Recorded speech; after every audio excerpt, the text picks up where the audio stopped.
ನಮಸ್ಕಾರ.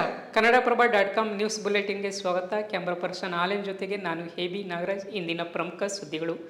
ಬಿಜೆಪಿ ನೇತೃತ್ವದ ಎನ್ಡಿಎ ಮೈತ್ರಿಕೂಟ ಸರ್ಕಾರ ಗುರುವಾರ ಲೋಕಸಭೆಯಲ್ಲಿ ಒಪ್ ತಿದ್ದುಪಡಿ ಮಸೂದೆ 2024 ಮಂಡಿಸಿದ್ದು 1995ರ ಒಪ್ ಕಾಯ್ದೆಗೆ ತಿದ್ದುಪಡಿ ತಂದಿದೆ. ಈ ಮಸೂದೆಯನ್ನು ಮುಖ್ಯಮಂತ್ರಿ ಸಿದ್ದರಾಮಯ್ಯ ವಿರೋಧಿಸಿದ್ದಾರೆ.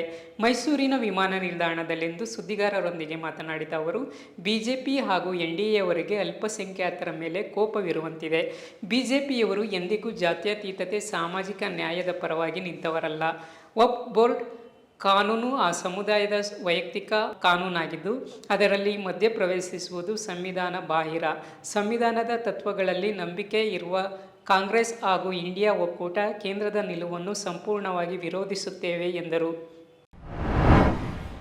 ಮೂಢ ನಿವೇಶನ ಹಂಚಿಕೆ ಪ್ರಕರಣಕ್ಕೆ ಸಂಬಂಧಿಸಿದಂತೆ ಮುಖ್ಯಮಂತ್ರಿ ಸಿದ್ದರಾಮಯ್ಯ ಅವರ ವಿರುದ್ಧ ಜನಪ್ರತಿನಿಧಿಗಳ ವಿಶೇಷ ನ್ಯಾಯಾಲಯದಲ್ಲಿ ಗುರುವಾರ ಖಾಸಗಿ ದೂರು ದಾಖಲಾಗಿದೆ.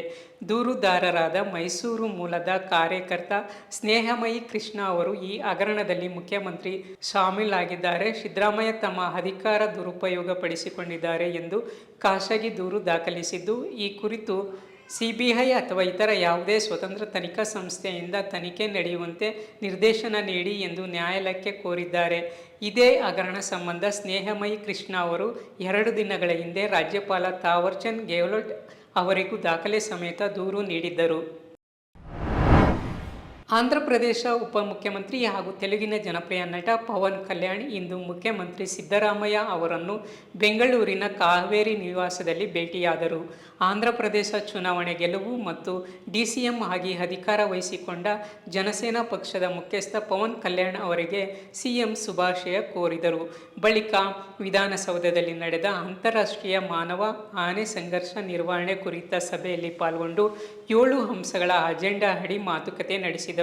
ನಂತರ ವಿಧಾನಸೌಧದಲ್ಲಿ ಸಚಿವ ಈಶ್ವರ್ ಖಂಡ್ರೆ ಅವರೊಂದಿಗೆ ಜಂಟಿ ಸುದ್ದಿಗೋಷ್ಠಿ ಉದ್ದೇಶಿಸಿ ಮಾತನಾಡಿದ ಪವನ್ ಕಲ್ಯಾಣ್, ಇಂದಿನ ಸಭೆಯಲ್ಲಿ ರಕ್ತ ಚಂದನ ರಕ್ಷಣೆ, ಪುಂಡಾನೆ ಸೆರೆ ಹಿಡಿಯುವುದು, ಅರಣ್ಯ ರಕ್ಷಣೆ ಸೇರಿದಂತೆ 7 ವಿಚಾರಗಳ ಬಗ್ಗೆ ಚರ್ಚೆ ನಡೆಸಿದ್ದೇವೆ ಎಂದು ತಿಳಿಸಿದರು. ಕುಮ್ಕಿ ಆನೆಗಳು ಕಾಡು ಆನೆಗಳನ್ನು ಓಡಿಸಲು ಸಹಾಯ ಮಾಡುವುದರಿಂದ ಆಂಧ್ರಪ್ರದೇಶಕ್ಕೆ ಕುಮ್ಕಿ ಆನೆಗಳನ್ನು ನೀಡುವಂತೆ ಕರ್ನಾಟಕಕ್ಕೆ ಮನವಿ ಮಾಡಿದ್ದೇವೆ ಎಂದರು.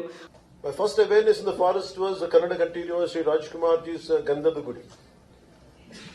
So Gandhada Gudi is all about protecting your forest. How a DFO forest officer safeguards the forest. ಆನೆ ಹಾವಳಿ ತಪ್ಪಿಸಲು ಆಗಸ್ಟ್ 12ರಂದು ವಿಶ್ವ ಆನೆಗಳ ದಿನದಂದು ಬೆಂಗಳೂರಿನಲ್ಲಿ ಅಂತಾರಾಷ್ಟ್ರೀಯ ಸಮ್ಮೇಳನ ನಡೆಸಲಾಗುವುದು ಎಂದು ಈಶ್ವರ್ ಖಂಡ್ರೆ ತಿಳಿಸಿದರು. ಸ್ವಾತಂತ್ರ್ಯೋತ್ಸವ ಅಂಗವಾಗಿ ಸಸ್ಯಕಾಶಿ ಲಾಲ್ಬಾಗ್ನಲ್ಲಿ ಆಯೋಜಿಸಿರುವ ಫಲಪುಷ್ಪ ಪ್ರದರ್ಶನಕ್ಕೆ ಮುಖ್ಯಮಂತ್ರಿ ಸಿದ್ದರಾಮಯ್ಯ ಗುರುವಾರ ಚಾಲನೆ ನೀಡಿದರು. ಈ ಬಾರಿ ಸಂವಿಧಾನ ಶಿಲ್ಪಿ ಡಾಕ್ಟರ್ BR ಅಂಬೇಡ್ಕರ್ ಅವರ ವಿಷಯ ಆಧಾರಿತ ಫಲಪುಷ್ಪ ಪ್ರದರ್ಶನವನ್ನು ಆಯೋಜಿಸಲಾಗಿದೆ. ತೋಟಗಾರಿಕಾ ಇಲಾಖೆ ಆಯೋಜಿಸಿರುವ ಫಲಪುಷ್ಪ ಪ್ರದರ್ಶನಕ್ಕೆ ಸುಮಾರು 12 ಲಕ್ಷ ಜನರು ಆಗಮಿಸುವ ನಿರೀಕ್ಷೆ ಇದೆ.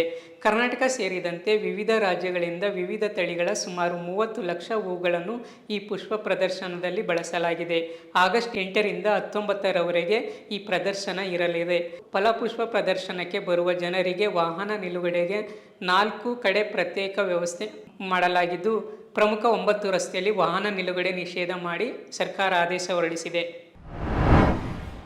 ಮನೆಯಿಂದ ಊಟ ಹಾಸಿಗೆ ತರಿಸಿಕೊಳ್ಳಲು ಅವಕಾಶ ಮಾಡಿಕೊಡಿ ಎಂದು ಪರ್ರಪ್ಪನ ಅಗ್ರಹಾರದಲ್ಲಿರುವ ನಟ ದರ್ಶನ್ ಮಾಡಿದ್ದ ಮನವಿಗೆ ಸಂಬಂಧಪಟ್ಟಂತೆ ಜೈಲು ಅಧಿಕಾರಿಗಳು ಹೈಕೋರ್ಟ್ಗೆ ವರದಿ ಸಲ್ಲಿಸಿದ್ದಾರೆ. ನಟ ದರ್ಶನ್ಗೆ ಮನೆ ಊಟಕ್ಕೆ ಅವಕಾಶ ನೀಡಬೇಡಿ, ಜೈಲೂಟ ತಿಂದು ಅವರಿಗೆ ಆರೋಗ್ಯ ಸಮಸ್ಯೆ ಏನೂ ಆಗಿಲ್ಲ, ಚೆನ್ನಾಗಿದ್ದಾರೆ. ಕಾನೂನಿನಲ್ಲಿ ಕೊಲೆ ಆರೋಪಿಗೆ ಮನೆಯೂಟಕ್ಕೆ ಅವಕಾಶವಿಲ್ಲ ಎಂಬುದಾಗಿ ನಿರಾಕರಿಸಿದ್ದಾರೆ. ಇವು ಇಂದಿನ ಪ್ರಮುಖ ಸುದ್ದಿಗಳು. ವಿವರವಾದ ಸುದ್ದಿಗಳಿಗಾಗಿ ಕನ್ನಡಪ್ರಭ.com ನೋಡಿ. ನಮಸ್ಕಾರ.